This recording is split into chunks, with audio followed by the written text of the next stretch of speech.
Hello दोस्तों, UCI 6 to 12 class में आप सभी का स्वागत है। आज हम लोग वर्ग 8 का विज्ञान का सेकंड पार्ट पढ़ने जा रहे हैं। वर्ग 8 जो कि पाठ का नाम है सेकंड, पार्ट है सेकंड, वो पढ़ने जा रहे हैं। इसका पाठ जो 1 है, जो दहन और ज्वाला है, उसके बारे में हम लोग विस्तृत रूप से पढ़ चुके हैं। मैंने उसको एक ही वीडियो में पढ़ाने की कोशिश किया हूँ ताकि आप लोगों को कंसेप्ट रूप से याद हो। जब आप लोग एक जगह किसी भी चीज़ को, किसी भी पाठ को एक साथ पढ़ते हैं तो विस्तार पूर्वक याद रहता है। माइंड में कभी भी कंफ्यूजन नहीं रहता है। वो हमें अधिकांशतः बहुत सारे दिनों तक याद रहता है। इसलिए मैं एक ही वीडियो में इस पाठ को भी कंप्लीट करना चाहूँगा। थोड़ा लंबा हो सकता है लेकिन कंसेप्ट और विस्तार पूर्वक होगा। चलिए शुरू करते हैं। पहला हम लोग का पाठ ही के नाम है त्वरित और भूकंप, प्रकृति के दो भयानक। प्रकृति बोले तो जिसे मानव द्वारा निर्मित न हो, ठीक है, सृष्टि उसे बोलते हैं। तो त्वरित और भूकंप, त्वरित क्या होता है, भूकंप क्या होता है, इसके बारे में हम लोग जानेंगे। तो त्वरित होता ये है कि त्वरित एक ऐसी प्रक्रिया है या त्वरित एक ऐसी घटना है जब जब दो धातु आपस में टकराते हैं, जब दो धातु आपस में टकराते हैं या हवा और बादल के कारण या आकाश में हवा या बादल के कारण जो उनमें घर्षण होता है, उससे चिंगारी जो उत्पन्न होती है, उसे क्या बोल सकते हैं, त्वरित बोल सकते हैं। जब भी कोई धातु टकराते हैं उससे जो भी प्रकाश निकलती है उससे भी त्वरित बोल सकते हैं, ठीक है। इसका परिभाषा हम लिखे हैं कि त्वरित एक ऐसी प्रक्रिया है जो किसी वस्तु धातु में टकराहट या घर्षण के कारण उससे जो भी प्रकाश निकलता है उसे त्वरित कहते हैं। अर्थात आप से जान लीजिए कि त्वरित एक ऐसी प्रक्रिया है जो किसी वस्तु धातु में टकराहट या घर्षण के कारण उसमें जो भी प्रकाश निकलता है उसे क्या बोलते हैं, त्वरित बोलते हैं। त्वरित आप लोग ये परिभाषा क्लियर रूप से जान गए होंगे। और एक निवेदन है आपसे कि मैं जो भी बातों को बोलूँ आप अपने नोटबुकों में लिखते चले, या एक बार इस वीडियो को देख ले, पुनः जब दोबारा देखें तो उस नोटबुक में अपनी एक एक वर्ड और एक एक परिभाषा को नोटबुक में लिखे, ताकि आप जैसे एग्जाम में देने जाएं उसके पहले अपने नोटबुक को अच्छी तरह से पढ़ लें। देखिए, सुनने से, कोई सी वीडियो को सुनने से, विशेषज्ञ भी कहा है कि जो प्रश्न याद न हो उसे मोबाइल पर या रिकॉर्डिंग के माध्यम से सुन ले। जैसे गीत में याद होता है ऐसे याद हो जाएगा। वैसे ही तरह आप लिख लीजिएगा तो पूरी तरह से स्थायी मेमोरी में चल जाएगा। मेरी वीडियो को ध्यान से पहले सुन लीजिए, फिर लिख लीजिए, जो परिभाषा बोलो उसे लिख लीजिए। चलते हैं त्वरित पर ही पढ़ते हैं। तो त्वरित की घटना जाने कि जब बिजली चमकती है या जब बिजली चमकती है उसको भी क्या बोल सकते हैं, त्वरित बोल सकते हैं। या जब प्रकाश जब बिजली चमकती है, जब हवा या बादल को बता दिए घर्षण होता है, और भी बताएंगे कि हवा और बादल में कौन सा ऋणावेश होता है, इसके बारे में चर्चा हम लोग करेंगे। इस टॉपिक में हम लोग बहुत से टॉपिकों पर चर्चा करने वाले हैं। जो जितना अंत तक जाइएगा आप लोग इस वीडियो को देखते, आप लोग का उतना इस पाठ के बारे में विस्तृत नॉलेज होते जाएगा। तो त्वरित के बारे में हम लोग परिभाषा जान गए। अब त्वरित से बचने के उपाय, जैसे त्वरित बोले तो बिजली, आप लोग सुने होंगे भयानक रूप क्यों बोला है कि बिजली गिर गई। बिजली गिरने से क्या होता है, कभी कभी जो पेड़ पौधे होते हैं वो नष्ट हो जाते हैं, कभी घर नष्ट हो जाता है, तो कभी कोई जीव जंतु मर जाता है, या कभी आदमी इसी में जीव जंतु मर जाएगा, वो लोग मर जाते हैं। ये एक क्या हुआ, प्रकृति के में क्या हुआ, एक भयानक रूप हो गया। तो इससे बचने के उपाय हम लोग जानेंगे कि त्वरित से बचने के उपाय क्या है। देखिए, त्वरित से बचने के उपाय तो आज विज्ञानी की दुनिया है, इसमें बहुत उपाय खोज लिए गए हैं। आजकल तो जो घरों में है त्वरित चालक का उपयोग होने लगा है, जो कि यहाँ पे हम टॉपिक में दिखाएंगे कि त्वरित चालक का उपयोग होने लगा है। त्वरित चालक बनाना सिखाएंगे और त्वरित चालक का जो उपयोग होता है उसको बताएंगे कि त्वरित चालक से क्या बचाया जा सकता है, घरों को बचाया जा सकता है। बिजली गिरने से त्वरित चालक को बचाया जा सकता है। ये जो लाइट आती है, हम लोग भोजपुरी भाषा में बोलने लगता है लाइन आ गई, बिजली आ गई, ये नहीं होता है, लाइट होता है। ये बिजली दूसरा बिजली है, ठीक है दोस्तों। तो इसका बचने का एक उपाय कि जब त्वरित चमके या पारसा हो, जब त्वरित चमके तो किसी लंबे वृक्ष के नीचे मत रहिए, या जब आप किसी खेतों में हैं और पानी या सिंचाई कर रहे हैं तो उस पानी से निकलकर बांधों पर जाइए, और कोशिश कीजिए कि कुछ पैर में चप्पल पहनने की कोशिश की जाए, और आप वहाँ पे बैठ जाइए और अपने कानों को इस तरह से ढकते हुए अगर तेज गड़गड़ाहट के साथ बिजली चमके तो अपना मुंह आस्ते से खोल दीजिए और वहाँ पे दोनों पैर को थोड़ा जो होता है हम लोग का एड़ी उसको उठाकर बैठ जाइए। ठीक है, तो इससे बचने के खेतों में बहुत बेहतरीन उपाय है। और एक जो आप मैदान में है उस पैर के नीचे बड़े बड़े वृक्षों के नीचे ना लुकाइए। तालाबों में उस समय जब तरी चमक रही है तालाबों में स्नान नहीं करना चाहिए, क्योंकि तालाब पर ही बिजली वहाँ पर आपको आकर्षित कर सकता है। किसी जानवरों या झुंडों के बीच में नहीं रहना चाहिए। ये हम लोग का 4-5 उपाय हम लोग बता दिए। आप 1 2 3 ऐसा करते हुए लिख सकते हैं, या अब से लिख सकते हैं कि तरी से सुरक्षा के उपाय। नंबर 1, एक है तो समझा दिए, फिर से ध्यान दीजिए। नंबर 1 में क्या लिखना है कि तरित जो तूफान होता है वो खुले स्थान के लिए सुरक्षित नहीं होता है। तो खुले स्थान में हम लोग कहाँ नहीं रहेंगे। जब तरित चमकता है तो खुले स्थान में नहीं रहेंगे, या किसी घर के छत पर भी नहीं रहेंगे। और थर्ड में हो जाएगा कि जब हम बस या यात्रा कर रहे हैं किसी भी गाड़ी से तो उसकी खिड़की जो दरवाज़ा होता है उसे अच्छी तरह से बंद कर देंगे। और चौथा हम लोग को बता देंगे कि तालाबों में या नदियों में स्नान नहीं करना चाहिए। और पांचवा हम लोग बता सकते हैं कि जैसे आप लोग को बोला जाता है, आप लोग का फैमिली, आप लोग के माता पिता सलाह देते होंगे कि मोबाइल का नेट यानी मोबाइल इलेक्ट्रिशियन सामान जैसे बोल सकते हैं, टेलीविज़न बोल सकते हैं, चार्जर बोल सकते हैं, ये सब क्या कर देंगे, बंद कर देंगे। और छठा हम लोग बोल सकते हैं कि जैसे बिजली के खंभा हुआ, टेलीफोन के खंभा भी होता है, उसके नीचे नहीं जाएंगे ताकि वहाँ पर बिजली भी आकर्षित होकर हमें नुकसान पहुँचा सकता है। अब चलेंगे नेक्स्ट टॉपिक। आशा करता हूँ कि तरित आप लोगों को समझ में आ गया होगा। अब चलते हैं नेक्स्ट टॉपिक, यानी तरित हम लोग क्या हुआ, कंप्लीट हुआ। इसी के साथ हम लोग तरित चालक यहीं पे पढ़ लेते हैं। चलिए ये टॉपिक भी हम लोग यहीं पे पढ़ लेते हैं, तरित शापा खत्म कर देते हैं। तो तरित चालक बनता कैसे है, देखिए तरित चालक पहले तो एक त्रिभुजाकार होता है तांबे का, जैसे त्रिशूल हम लोग देखे हैं, क्या देखें, त्रिशूल जैसा होता है, सॉरी जो होता है तरित चालक वो त्रिशूल जैसा होता है। इस तरह से देखिए यहाँ पे चित्र बना है, इस तरह से जैसे त्रिशूल होता है। ये तांबे का होता है जो 4-5 फुट या 10 फुट लंबे होता है। ये किसी भवन या ऊंचे चिमनी पर भी देखना होगा, चिमनियाँ जितने जलती है उस पर भी ये रहता है।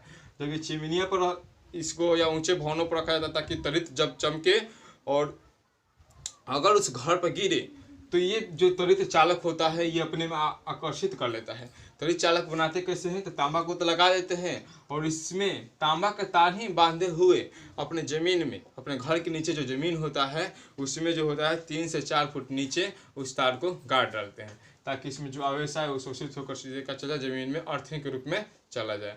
ठीक है दोस्तों, तरित चालक और तरित के बारे में आप लोग अच्छी तरह से पढ़ चुके हैं। आशा करता हूँ कि ये टॉपिक आप लोग को समझ में आ गया होगा। अब चलते हैं भूकंप पर। तो भूकंप जानेंगे कि होता क्या है। तो आप लोग के किताब में बताया है कि भूकंप पृथ्वी का कंपन अथवा झटका है। सही में जब देखते हैं कि पृथ्वी हिलने लगती है या झटका महसूस होता है, देखना पानी रहता है बोतल तो हिलने लगता है, तब हम लोग जान पाते हैं कि अरे भूकंप आ गया। जैसे हम लोग का कोई कुर्सी रखा है, देखें यार कुर्सी हिलने लगा, मेरे सामने कैमरा है, कैमरा हिलने लगा तो हम क्या कहेंगे, अरे भूकंप आ गया। ये क्या है, एक भूकंप है, यानी कोई भी सामान हिलने लगता है, झटका आने लगता है तो इसे भूकंप कहेंगे। भूकंप पृथ्वी का कंपन अथवा झटका होता है। ठीक है, जब पृथ्वी यानी जो ब्रह्मांड है, ब्रह्मांड में तो बहुत सारे 8 ग्रह हैं और बहुत सारे छोटे प्लेटें हैं। ठीक है, उल्का पिंडे हैं। तो जब बहुत सारे प्लेट आपस में टकराती है, क्या करते हैं, आपस में टकराते हैं, उसमें घर्षण जो होता है, टकराहट के कारण उसमें जो घर्षण होता है उससे क्या होता है, आपस में टकराने के कारण उसमें देखिए क्या होता है, हिलने लगता है। पृथ्वी जैसे पृथ्वी क्या होती है, नाच रही है, बहुत तेजों के साथ नाच रही है, तेजी के साथ नाच रही है ना, तो उसमें क्या होता है, दूसरा प्लेट या उल्का बोले या दूसरा प्लेट आकर टकराते हैं। जैसे आप किसी गति कीजिएगा मोटरसाइकिल से, कुछ थोड़ा सा भी टकराएगा तब गिर जाते हैं, वहीं पृथ्वी गोल नाच रही है। इसमें से कोई उल्का पिंड टकराया या कोई दूसरा प्लेट टकराया तो क्या हुआ, ये हिलने लगी, झटका इसको लगा। तो यही होता है भूकंप। जिस केंद्र पर लगता है उसे अधिक केंद्र कहते हैं, भूकंप केंद्र कहते हैं। ये सब विस्तृत जानकारी हम लोग नेक्स्ट जो क्लास आएगा उसके बारे में पढ़ेंगे। भूकंप, इसके जब भूकंप जान गए कि जब प्लेट आपस में टकराती है, या भूकंप के आने का दूसरा कारण हो सकता है कि पृथ्वी के भूपर्टी बोले तो ऊपरी सतह जो हम लोग हैं पर कंपन या ज्वालामुखी के फटने। ज्वालामुखी कैसे फटता है, तो पृथ्वी के तो 3 भाग होते हैं, सियाल, सीमा, नीफ है। इसके अंदर बहुत सारे कोयला यानी गर्म पदार्थ बहुत है। जब गर्म बहुत होता है, जहाँ उच्च दाब होने लगता है, वहाँ अकेले फटता है, जो कि बहुत ही आग के रूप में, विशाल के रूप में गैस और सब निकलता है। तो उससे भी झटका आता है। और तो समुद्र में तो सुनामी भी आती है, जो पूरे शहर को डुबा देती है। और उस उल्का पिंड के पृथ्वी से टकराने से क्या होती है, भूकंप आता है। कभी कभी नाभिकीय विस्फोट में से परमाणु बम या हाइड्रोजन बम या कोई दूसरे देशों की लड़ाई होता है, हाइड्रोजन बम भी छोड़ा जाएगा तो क्या होता है, भूकंप, पृथ्वी हिलती है, झटका आता है, तो उसे भी भूकंप बोल सकते हैं। तो भूकंप से अब बचने के उपाय जानेंगे। तो चरित्र में जाने थे कि खुले क्षेत्रों में नहीं रहना चाहिए। अब भूकंप में क्या होता है कि यहाँ पे खुले क्षेत्रों में जाकर, मैदान में जाकर लेट जाना चाहिए। उसमें हम लोग जाने थे कि किसी घर में नहीं रहना, घर में मोबाइल पर नहीं चलना चाहिए, उसका बात है। इसमें हमें क्या करना चाहिए, घर में है तो किसी मजबूत कोने या मजबूत सामान के नीचे हमें छिप जाना चाहिए। सेकंड कारण बचने के उपाय हो जाएगा। थर्ड इसका हो जाएगा भूकंप से बचने के उपाय कि हमें ऊंचे बिल्डिंगों के पास या नज़दीक नहीं रहना चाहिए। अगर हिलेगा, झटका आएगा तो हमारे शरीर पर गिर सकता है। और इसका फोर्थ, अपने से भूकंप से बचने के उपाय आप लोग लिख सकते हैं। अब हम लोग चलते हैं नेक्स्ट। भूकंप से ही जानते हैं कि जब भूकंप आता है तो आप लोग सुने होंगे कि 5.5 से आया, 5.7 से आया, 5.6 से आया, तीव्रता से आया, मतलब कितना तेज से आया भूकंप। तो भूकंप का जो मापने का यंत्र होता है उसे क्या बोलते हैं, सिस्मोग्राफ। जो भूकंप का जो मापने का यंत्र होता है उसको बोलते हैं सिस्मोग्राफ, ठीक है। और जिस इकाई में नापा जाता है, यानी कोई पूछेगा कि भूकंप को मापने का यंत्र क्या है, यंत्र, तो बताइएगा सिस्मोग्राफ। मापने का इकाई क्या है, तो रिक्टर स्केल। जैसे इसका एक एग्जाम्पल थोड़ा देते हैं। जैसे आप लोग का बुखार हुआ, आप लोग किस यंत्र से मापा जाता है, थर्मामीटर से, लेकिन नापा किस में जाता है, तो फ़ारेनहाइट में। ऐसा ही इसमें है कि सिस्मोग्राफर यंत्र का नाम हुआ, मापा किस में जाता है, तो रिक्टर स्केल से, यानी मापने की इकाई क्या है, तो रिक्टर स्केल है। और टेस्टर के इस टॉपिक के बारे में पढ़ लेते हैं। तो टेस्टर एक ऐसी युक्ति है जिससे हम लोग नापते हैं कि विद्युत को। जैसे टेस्टर हम लोग प्रयोग करते हैं कि इसमें लाइट आया कि नहीं है, इसमें लाइट आया कि नहीं है। टेस्टर का जो आप लोग का किताब में टॉपिक दिया है उसको यहाँ पे लिख दिया गया है। टेस्टर का दिया है मतलब कि एक लड़का को आप आवेश के बारे में पढ़ाएंगे। जब कुर्सी में बैठा कर कौंची झाड़ रहा है तो बोल रहा है कि टेस्टर सटा के देखिए उसमें लाइन आ गया है, तो इसलिए यहाँ पे टेस्टर लिख दिए थे। तो टेस्टर होता है विद्युत का युक्त होता है, जिससे आप लोग विद्युत को देख सकते हैं कि उसमें धारा प्रभावित हो रही है कि नहीं हो रही है। अब हम लोग पढ़ेंगे भूकंप से बचने के उपाय हो गया, रिक्टर स्केल, सिस्मोग्राफी, ये सब टॉपिक पढ़ चुके हैं। तेज से बचने के उपाय हो गया, भूकंप से बचने के उपाय हो गया। अब आवेश के बारे में पढ़ते हैं। तो आवेश के बारे में पढ़ेंगे तो इसका होता है परिभाषा कि जब दो वस्तुओं को आपस में टकराया जाता है या घर्षण किया जाता है तो उसमें क्या होता है कि ऊष्मा उत्पन्न होती है। उस ऊष्मा को ही क्या बोल रहा है, बोलते हैं आवेश बोलते हैं। जब दो वस्तु, किसी भी दो वस्तुओं को रगड़ो, या बाल, या ले सकते हो रेशम के बाल, या कांच, कागज या कलम, पेंसिल, या कोई दो वस्तु ले लो और रगड़ो उसमें, तो क्या होता है, एक ऊष्मा उत्पन्न होती है, उसको बोलता है आवेश। क्या बोला जाता है, आवेश बोला जाता है। अब बोल रहा है कि आवेश, देखिए एक आवेश को सबसे पहले किसने सिद्ध किया, तो बेंजामिन फ्रैंकलिन। सबसे पहले किसने सिद्ध किया, बेंजामिन फ्रैंकलिन ने सिद्ध किया। इन्होंने कैसे सिद्ध किया इसके बारे में हम लोग जानेंगे। तो बेंजामिन फ्रैंकलिन ने सबसे पहले सोचा कि आकाश में आवेश होते हैं कि नहीं होते हैं। तो उन्होंने पतंग में क्या किया, रेशम धागे जो नमी युक्त होते हैं, रेशम धागे को पतंग से उड़ाया और नीचे जो चाबी होता है उसमें बांध दिया। कुछ बहुत दूर के बाद पतंग उड़ा और उनको एक तेज झटका लगा। यह झटका रेशम में नमी युक्त जो बादल में घर्षण हुआ उसके आने के कारण उनको झटका लगा। तो उनसे ये पता चला कि वो जो पृथ्वी में भी धन आवेश और ऋण आवेश होते हैं उसका झटका भी पृथ्वी पर लाया जा सकता है। तब इस प्रयोग को एक जो जर्मन वैज्ञानिक है, इस प्रयोग को जो एक जर्मन वैज्ञानिक है उसका नाम है रिचमैन। इस प्रयोग को रूसी वैज्ञानिक है, जर्मन वैज्ञानिक नहीं है, ये तो अमेरिका वैज्ञानिक थे। फ्रैंकलिन जो थे, बेंजामिन फ्रैंकलिन जो थे अमेरिका के थे, जिन्होंने आवेश को दो भागों में किसने बांटा है, तो बेंजामिन फ्रैंकलिन के द्वारा आवेश को कितने भागों में बांटा गया है, तो दो भागों में बांटा गया है। कौन कौन, तो धन आवेश, कौन कौन, धन आवेश और सेकंड हो जाएगा ऋण आवेश। ऋण आवेश पहले का तो धन आवेश और सेकंड ऋण आवेश। ये बेंजामिन फ्रैंकलिन के द्वारा बांटा गया है। तो ये कहाँ के वैज्ञानिक थे? रिचमैन, रूस के वैज्ञानिक थे। तो रिचमैन इनको प्रयोगों को दोहराने की कोशिश किया। जब उनके प्रयोगों को दोहराने की कोशिश किया वो बहुत दूर तक पतंग चला गया, ठीक है। तो उनको बेंजामिन फ्रैंकलिन को तो कम झटका लगा था, लेकिन रिचमैन को क्या लगा? तेज झटका लगा, और उसी समय यानी उसी समय उनकी मृत्यु हो गई। जैसे ही वो झटका लगा और स्वर्गवास हो गए, यानी वहीं पे उनकी मृत्यु हो गई रिचमैन की।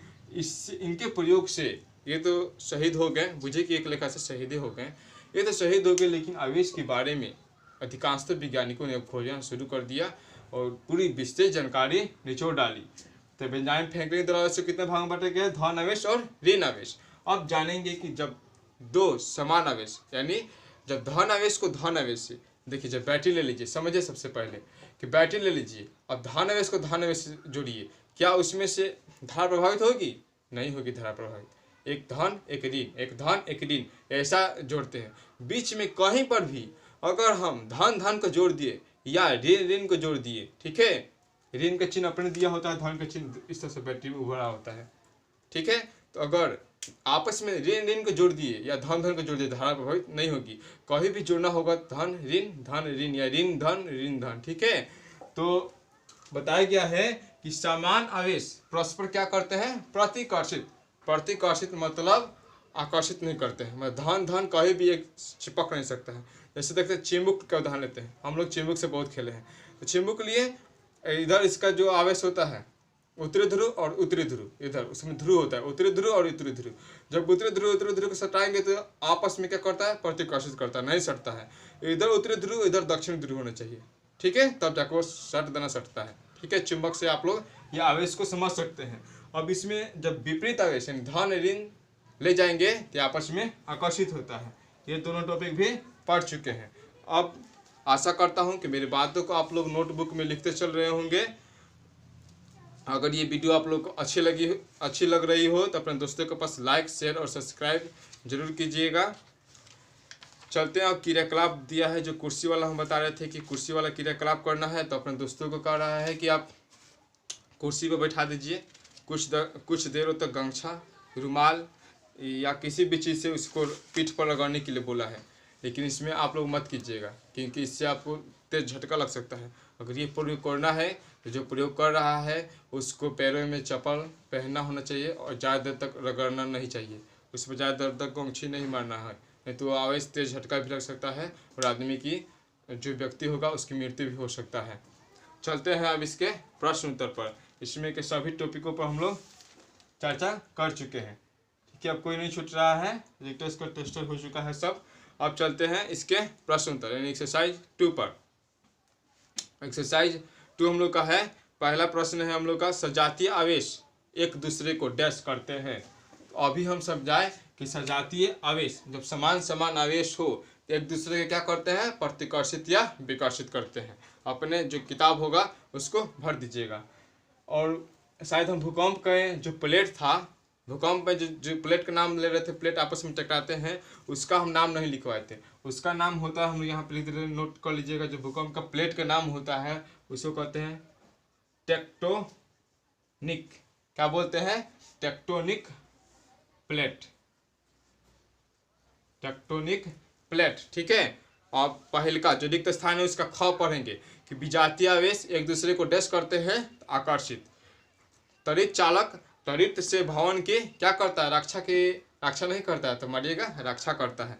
घ नंबर, भूकंप की तीव्रता का मापने का इकाई है, मापने का इकाई पूछा है तो रिक्टर स्केल, बीच में क्या बनाएगा? Richter scale. अब क्वेश्चन दिया है कि सर्दियों में स्वेटर उतारते समय चिटचिट की आवाज़ आती है क्यों? तो हम लोग देखे होंगे या आप लोग नहीं देखे होंगे तो देखिएगा कि सर्दियों में जब हम लोग ऊनी कपड़े पहने होते हैं या कोई भी कपड़ा पहने होते हैं, तो जब बहुत देर तक पहने होते हैं उसके बाद से निकालते हैं तो चिटचिट की आवाज़ आती है। या जब हम लोग अंधेरे रूम में हो तो चिंगारी जैसा भी उसमें निकलता है, जो एक जादुई प्रक्रिया है। आप देखकर इसका आनंद भी ले सकते हैं और इसको अच्छी तरह से जान भी सकते हैं। तो सर्दियों में स्वेटर उतारते समय चिड़चिड़ की आवाज़ आवेश के कारण आती है। इसका आंसर यही होगा, लिख लीजिएगा। और थर्ड नंबर क्वेश्चन है हम लोग का, जब हम विद्युत दर्शी के ऊपर भाग को छूते हैं तो वह अपना आवेश खो देती है, व्याख्या कीजिए। तो जब हम विद्युत दर्शी के ऊपरी भाग को छूते हैं तो उसका आवेश हमारे शरीर में क्या होता है, मान लीजिए विद्युत दर्शी है, उसको छूते हैं तो उसमें का जो आवेश होता है हमारे शरीर में चला जाता है, वह हमारे शरीर में होता हुआ क्या होता है, पृथ्वी के अंदर चला जाता है, पृथ्वी के अंदर चला, जिससे वह अपना आवेश खो जाता है, जिससे वह अपना आवेश खो जाता है। मेरी बातों को पहुँच कर आप धीरे धीरे अपने नोटबुक में लिख लीजिएगा।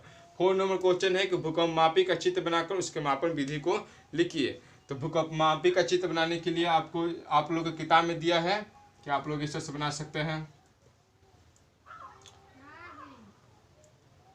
ऐसा ही दिया है, ठीक है। यहाँ पर चालक लोग दिया है और चुंबक डोरी ये सब दिया है, और किस चीज़ से ना मापते हैं, रिएक्टर स्केल से मापते हैं, टेप विधि सब तुम लोग आप लोग किताब में जस्ट नीचे दिया है, वह चित्र आप लोग को दिया है, बता दे रहे हैं, जो कि चित्र है 2.8 है, वो अपने फेरों में लिख लीजिएगा, नोटबुक में बना लीजिएगा, ठीक है। सबसे ज़्यादा इम्पोर्टेंट क्वेश्चन हम बता चुके हैं और आपको लिखवा भी चुके हैं। त्वरित तथा भूकंप से अपने सुरक्षा के उपायों का वर्णन करें। यहाँ पे हम सुरक्षा के उपाय को बताए थे, जो 5 उपाय था। त्वरित ने बताए थे कि बड़े पेड़ पौधे के नीचे नहीं रहना चाहिए, इंटरनेट मोबाइल का यूज नहीं करना चाहिए, तालाबों में नहीं नहाना चाहिए। भूकंप में बताए थे कि घरों के कोनों में लुका जाना चाहिए, मजबूत मैदान में जाकर सो जाना चाहिए। ये सभी बातों को हमने बताया था, जो कि आप लोग नोटबुक में लिख लिए होंगे। आशा करता हूँ कि वीडियो आप लोग को अच्छा लगा होगा। अगर अच्छा लगा हो तो लाइक, शेयर और सब्सक्राइब जरूर कीजिएगा। इस वीडियो को देखने के लिए धन्यवाद।